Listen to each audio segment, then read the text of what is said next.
घमंड का सिर नीचा। एक गांव में उज्ज्वलक नामक एक निर्धन बढ़ई रहता था। धन अर्जित करने के प्रयोजन से उसने परदेश जाने का विचार किया और परदेश की यात्रा में घर से रवाना हो गया। गांव पार करने के बाद रास्ते में एक घना जंगल पड़ा, जहां उसे प्रसव पीड़ा से कराहती एक ऊंटनी दिखाई पड़ी। उस ऊंटनी ने एक ऊंट को जन्म दिया। बढ़ई को ऊंटनी और उसके बच्चे पर दया आ गई और वह परदेश जाने का विचार त्याग कर उन दोनों को लेकर अपने घर लौट आया। घर के बाहर ही उसने एक खूंटी से ऊंटनी को बांध दिया। वह रोज जंगल से हरे पत्ते लाकर ऊंटनी को खिलाने लगा।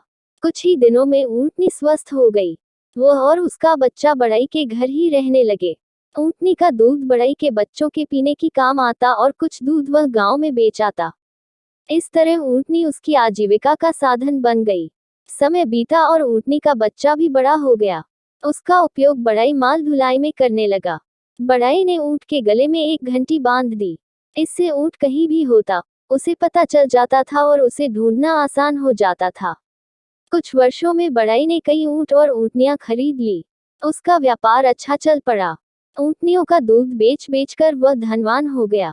ऊंटों से माल ढुलाई करवाकर भी उसे अच्छी कमाई होने लगी।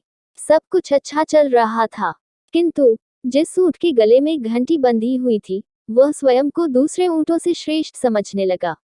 जब सारे ऊंट जंगल में पत्ते खाने जाते, तो वह समूह छोड़कर अकेला ही इधर उधर घूमता रहता और घर भी देर से लौटता।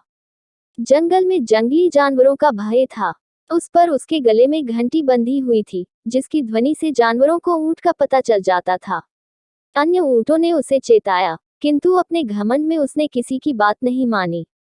उसे लगता था कि अन्य ऊंट उसकी घंटी से जलते हैं, इसलिए उसके गले से उसे उतरना चाहते हैं।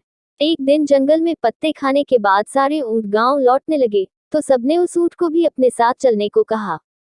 लेकिन वह अकेला ही जंगल में घूमने निकल गया। वह चलता तो उसके गले की घंटी बजने लगती। एक शेर ने जब घंटी की आवाज का पीछा किया, तो उसे हृष्ट-पुष्ट ऊंट दिखाई पड़ा।